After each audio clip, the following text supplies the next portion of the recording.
China has hit back with tariffs.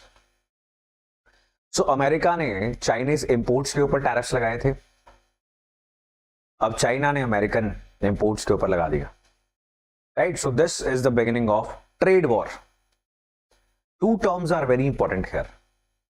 Number one is trade war and second is currency war. दोनों import और export को control करने के लिए ही किए जाते हैं।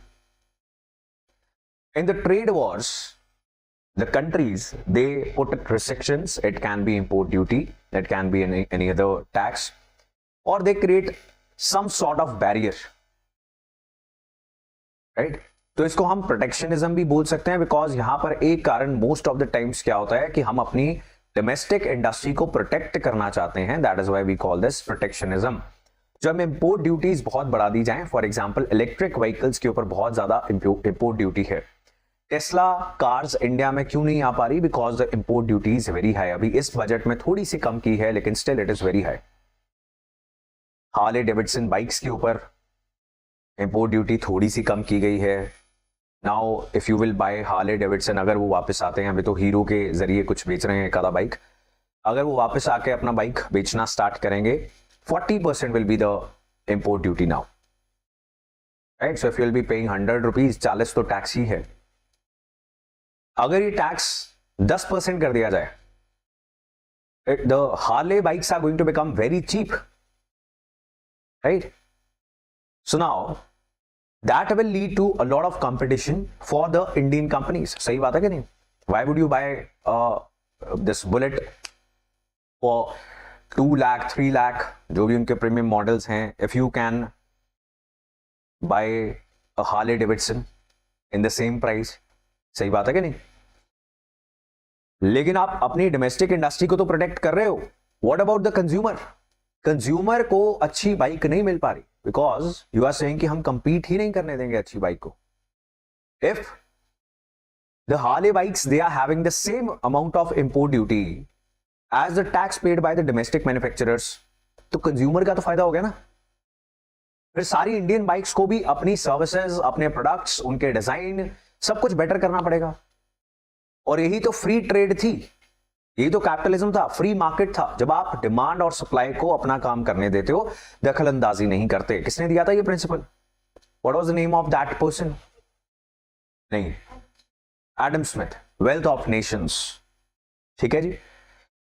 सो ट्रेड वॉर एक चीज आपको समझ में आ गई। अब करेंसी वॉर क्या होती है? जब सेंट्रल बैंक क्या करेगा? Central bank is going to depreciate the currency, currency की वैल्यू गिरा दी, करेंसी की वैल्यू को डीवैल्यू कर दिया। It was 80, let's say Indian rupee, उसको 90 कर दिया कि हमारे एक्सपोर्ट्स बढ़े और लोग इंपोर्ट करने के लिए डिस्करेज हो, बिकॉज इंपोर्ट करने के लिए ज्यादा पैसे देने पड़ेंगे। Are you getting this? समझ रहे हो ये बात? इकोनॉमी पिछले 10 साल में सबसे ज्यादा पूछी गई है मेंस के अंदर, यूपीएससी में। आंसर सबसे ज्यादा आपको अगर किसी सब्जेक्ट के लिखने पड़ेंगे, वो है Indian economy, right? Nobody tells you this. And similarly for state PCS also, the weightage of this subject is going to be very high.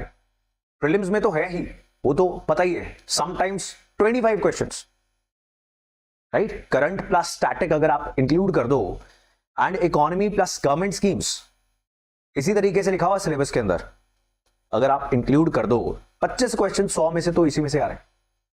और ये सब कंसेप्ट हैं।